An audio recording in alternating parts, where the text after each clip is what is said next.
in search of the first information that confirms his belief, and the confirmation bias takes care of filtering out the rest. Finding information that proves you are wrong is one of the best ways to determine if you are right, and philosophers of science would tell us to combat this bias by trying to refute the hypothesis. But rarely do people actively try to seek out disconfirming evidence to their beliefs. We hate to be wrong, so why would we actively try to seek out information that is in conflict with those beliefs? To make matters worse, the biggest platforms now tailor content to personal interests and browsing history, supercharging confirmation bias on a mass scale. We find ourselves in a sea of one-sided.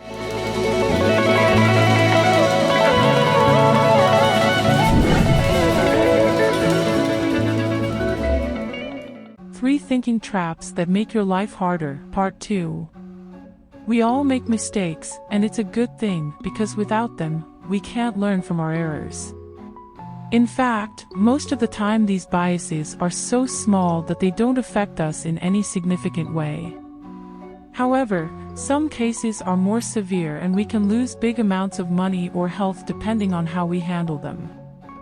Fortunately for you, thanks to our expertise in cognitive biases, we provide you with a clear way of avoiding such unpleasant situations. Let's take a look around as we discuss the 7-part series on the 3 thinking traps.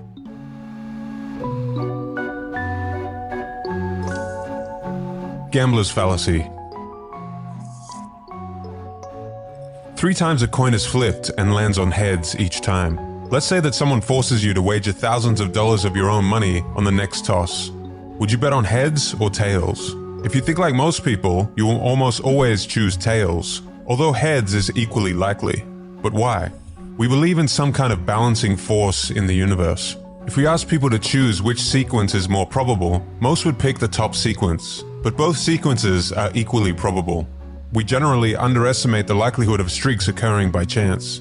We are led to believe that something needs to change due to the gambler's fallacy. However, there is no such balancing force. The coin cannot remember that heads was flipped 3 times in a row, just as the ball cannot remember that it landed on black. Casinos love the gambler's fallacy because it creates the illusion in the gambler's mind that they can predict where the balance of the dice or roulette wheel will go next. This fallacy can apply anywhere there is a sequence of decisions. That awkward feeling you get when you've answered 5 C's in a row of a multiple choice exam is this fallacy at work. A University of Chicago review found asylum judges were 19% less likely to approve an asylum seeker if they had just approved the previous 2. The same person applying for a loan was more likely to get approved for a loan if the previous 2 applicants were rejected, and was more likely to be rejected if the previous 2 applicants were approved. Similar findings were also found when analyzing the sequence of decisions of baseball umpires.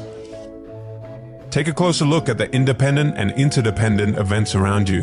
Independent events are not influenced by balancing forces of nature.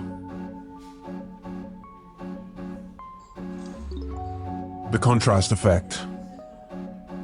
If you see some leather seats for $3,000, they may seem a little expensive. If you're buying an $80,000 car, on the other hand, the $3,000 leather seat upgrade seems almost like nothing. Research shows that people will walk an extra 10 minutes if it means saving $10 on food. However, nearly all wouldn't walk 10 minutes to save $10 on a $1,000 suit. It's easy to think something is attractive, large, or expensive when it sits next to something ugly, small, or cheap. Absolute judgments can be difficult to make. Try to catch yourself the next time you go shopping to see if your purchasing decisions are being influenced by the contrast effect.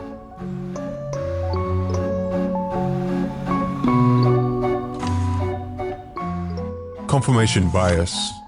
You have an existing belief about something, you go in search of evidence that supports that belief, which further reinforces the belief. And you continue this cycle. If you come across evidence that doesn't support your belief, you filter the disconfirming evidence, and your brain forgets it after a short period of time.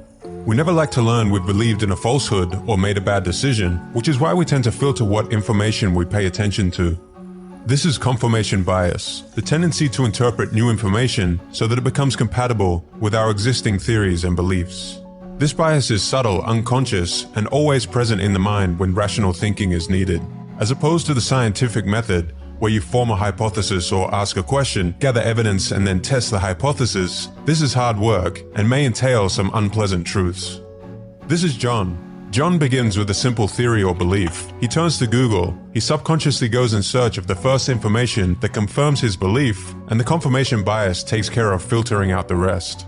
Finding information that proves you are wrong is one of the best ways to determine if you are right, and philosophers of science would tell us to combat this bias by trying to refute the hypothesis. But rarely do people actively try to seek out disconfirming evidence to their beliefs. We hate to be wrong, so why would we actively try to seek out information that is in conflict with those beliefs? To make matters worse, the biggest platforms now tailor content to personal interests and browsing history, supercharging confirmation bias on a mass scale. We find ourselves in a sea of one-sided content amongst communities of like-minded people, also referred to as echo chambers, thereby reinforcing our convictions, and the confirmation bias becomes stronger. Not only do we need to combat our own confirmation bias, social platforms are aiding this bias by filtering what we are shown and not exposing us to opposing points of view. The more you conform the facts to fit your beliefs, the narrower your perspective becomes, until that narrow reality becomes all that you can see. Confirmation bias is the genesis of the "I'm always correct" ego, especially in political discourse. What planet are they living on? They must be living in an alternate reality. I'm completely right about this. Look at all the facts on my side. As a result of confirmation bias, we have a high degree of confidence. We feel deep down that we are right. If someone challenges our opinions, we tend to become defensive and even hostile. As opposing perspectives become narrower, discourse about facts that are being interpreted and filtered differently becomes nearly impossible because both sides of an argument are seeing the evidence through the lens of their theories and only looking out for what confirms their existing beliefs. Echo chambers are the flywheels for frequent repetition and dissemination of ideas. The same ideas are shared, liked, and repeated, and any new beliefs are quickly shut down. All divergent thinking and opinions begin to disappear. When people hear the same thing repeated enough times, the facts may as well go out the window. According to Daniel Kahneman, a reliable way to make people believe in falsehood is frequent repetition, because familiarity is not easily distinguished from truth. There is no way to eliminate confirmation bias, only ways to reduce its effect on you. First is to simply become aware that this mind trap exists. If time does allow you to reflect, try to think gray. If you truly want to become an independent thinker, you need to suspend judgments, explore the gray areas, and expand beyond the hive mind of the group. Try to get your information from a variety of sources and avoid being influenced into a belief because it is what others are telling you to think or has been repeated enough times you accept it as truth. Confirmation bias is a perspective narrower. Try to widen your perspective because in most cases the objective facts lie somewhere in between in the gray area.